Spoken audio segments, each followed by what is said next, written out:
TV पत्रकार रोहित सरदाना का आज कोरोना की चपेट में आने से निधन हो गया। एक हफ्ते पहले कोरोना रिपोर्ट पॉजिटिव आने के बाद सरदाना राष्ट्रीय राजधानी के मेट्रो अस्पताल में इलाज के लिए भर्ती हुए थे। प्रधानमंत्री नरेंद्र मोदी, अमित शाह समेत कई नेताओं ने सरदाना के निधन पर शोक जताया। पश्चिम बंगाल में सत्ताधारी तृणमूल कांग्रेस और बीजेपी के बीच कांटे की टक्कर का पूर्वानुमान जताया गया है। ज्यादातर एग्जिट पोल में ममता बनर्जी की तृणमूल कांग्रेस एक बार फिर सत्ता में आती दिख रही है। हालांकि एग्जिट पोल में बंगाल में बीजेपी को पूर्ण बहुमत मिलने की बात कही जा रही है। पोल के अनुसार बीजेपी को यहां 173 से 192 सीटें मिल सकती हैं। वहीं ममता बनर्जी की टीएमसी को 64 से 88 सीटें मिल सकती हैं। केंद्र ने राज्यों और केंद्र शासित प्रदेशों को शुक्रवार को आदेश दिया कि जिन जिलों में कोविड-19 के ज्यादा मामले हैं, वहां वायरस के प्रसार को रोकने के लिए गहन और स्थानीय कंटेनमेंट जोन बनाने जैसे उपाय किए जाएं। गृह मंत्रालय ने महामारी को देखते हुए मई महीने के लिए जारी नए दिशा निर्देश में देश में कहीं भी लॉकडाउन लगाने के बारे में कुछ नहीं कहा है। देश में कोरोना वायरस की दूसरी लहर के बीच सुप्रीम कोर्ट और दिल्ली हाई कोर्ट में कोविड से संबंधित अलग अलग याचिकाओं पर सुनवाई जारी है। इसी सिलसिले में आज सुप्रीम कोर्ट में एक और याचिका दायर की गई है, जो दावा करती है कि टीकाकरण अभियान में 32,000 करोड़ रुपए का घोटाला हुआ है। यह याचिका वकील दीपक आनंद मसीह की ओर से दाखिल की गई है। याचिका में कोरोना से निपटने के लिए केंद्र सरकार की नीतियों पर भी सवाल उठाए हैं। याचिकाकर्ता ने कहा कि पश्चिमी देशों में कोरोना की वैक्सीन तैयार कर ली गई है, लेकिन उनकी लागत और कीमत 150 से 200 रुपए से ज्यादा नहीं है। वहीं देश में यही वैक्सीन आम लोगों को 600 रुपए तक में मिल रही है। आंध्र प्रदेश के विजयवाड़ा से एक दिल दहला देने वाला मामला सामने आया है। यहाँ एक किसान के सिर पर 1 करोड़ रुपए का कर्जा था, जिसे ना चुकाने की वजह से किसान ने कथित तौर पर आत्महत्या कर ली और बेटियों को पेय पदार्थ पिलाने के बाद किसान और उसकी पत्नी ने भी उस पेय पदार्थ को पी लिया। इस घटना के बारे में तब पता चला जब किसान का एक मित्र बुधवार को किसान के घर गया। किसान के दोस्त ने खिड़की के जरिए झांका तो चारों के शव घर के अंदर पड़े थे। गाजियाबाद की शमशान घाट पर जगह कम पड़ रही है, क्योंकि राजधानी से सटे इस शहर में हर पल किसी न किसी की जान जा रही है। अब स्थिति ये है कि फुटपाथ पर चिताएं जल रही हैं।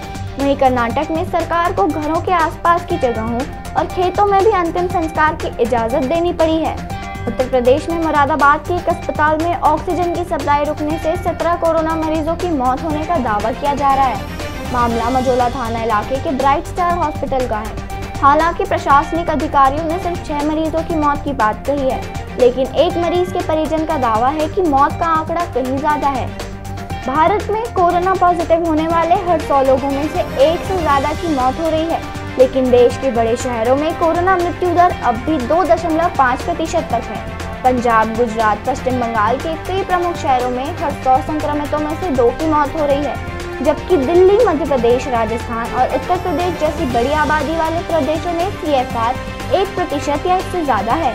रंग दे बसंती फेम एक्टर सिद्धार्थ नारायण ने आरोप लगाया है कि भाजपा की तमिलनाडु इकाई के लोगों ने उनका पर्सनल मोबाइल नंबर सार्वजनिक कर दिया गया है। सिद्धार्थ ने खुद अपने ट्विटर हैंडल से ये जानकारी शेयर की है। सिद्धार्थ ने बताया है कि उन्होंने सारे नंबर रिकॉर्ड में सेव कर लिए हैं और वो जल्द ही पुलिस को सारे नंबर दे देंगे। देश में कोरोना संक्रमण के दंश से हजारों परिवार आहत हैं। ऐसे में अभी उनके सामने ऑक्सीजन गैस की जरूरत सबसे ज्यादा है। संक्रमण में एकाएक बड़े मरीजों के बीच ऑक्सीजन गैस नहीं मिल रही है। ऐसे में अब चंडीगढ़ के लोग ऑक्सीजन गैस के सिलेंडर भरवाने के लिए मोहाली की हाईटेक इंडस्ट्री के बाहर लाइन में लगे हुए दिख रहे हैं। इंडस्ट्री की ओर से लोगों की जिंदगी बचाने के लिए फ्री ऑक्सीजन गैस का लंगर लगाया गया है। 5 राज्यों में विधानसभा चुनाव और वहां भीड़ भरी रैलियों के बाद कोरोना फैलने की रफ्तार में कई गुना तेजी आई है। इन सब के बीच उत्तर प्रदेश के पंचायत चुनाव की चर्चा कम है।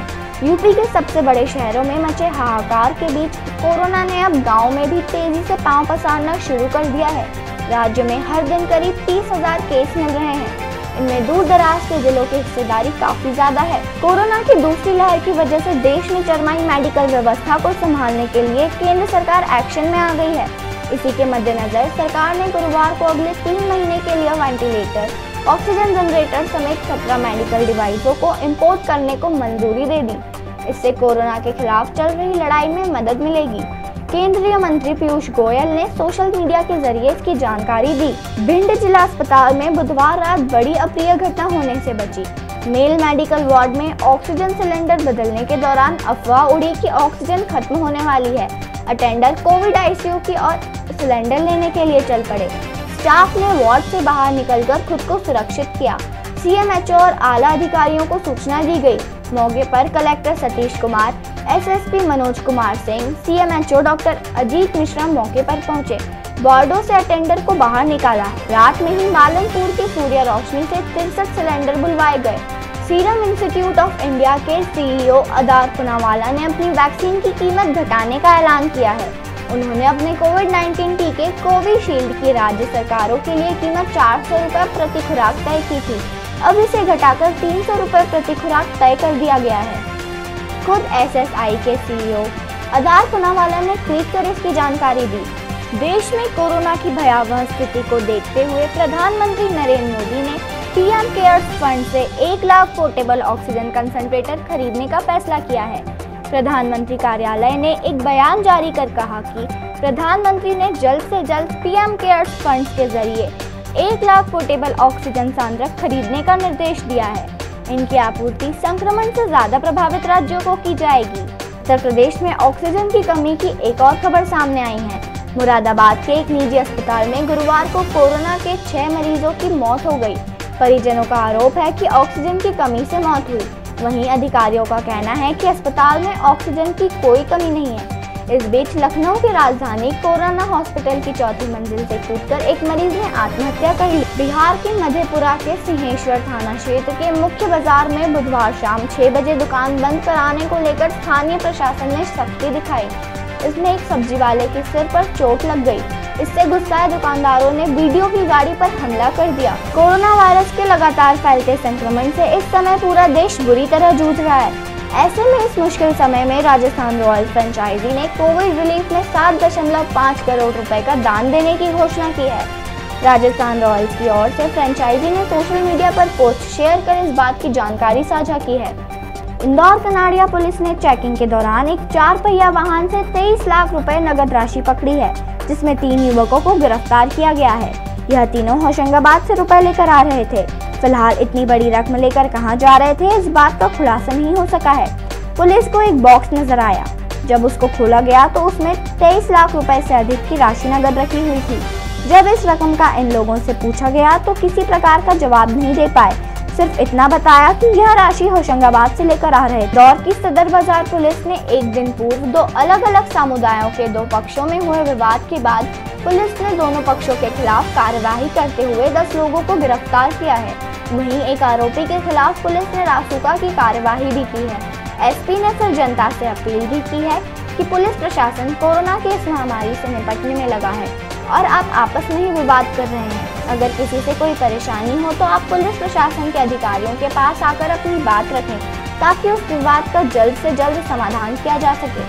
पहले भी मैंने कहा था कि बड़े ही दुर्भाग्य की बात है कि एक तरफ यहाँ शासन प्रशासन जी जान से इंदौर शहर वासियों को बचाने में लगा हुआ है, उसके बावजूद भी कुछ लोग गैर जिम्मेदाराना तरीके से शहर की शांति भंग करना चाहते हैं, आपस में विवाद करना चाहते हैं। और परसों रात को जो घटनाक्रम हुआ, पुलिस ने अभी तक उसमें 10 लोगों को गिरफ्तार किया है और एक युवक जिसने लोगों को पत्थरबाजी करने के लिए उकसाया, उसके कृत्य को देखते हुए उसके विरुद्ध एनएसए की कार्रवाई की जाती है। आज के समय में ये केवल अपराध ही नहीं है बल्कि सामाजिक द्रोह भी है और हम सबको जिम्मेदारी का परिचय देना चाहिए।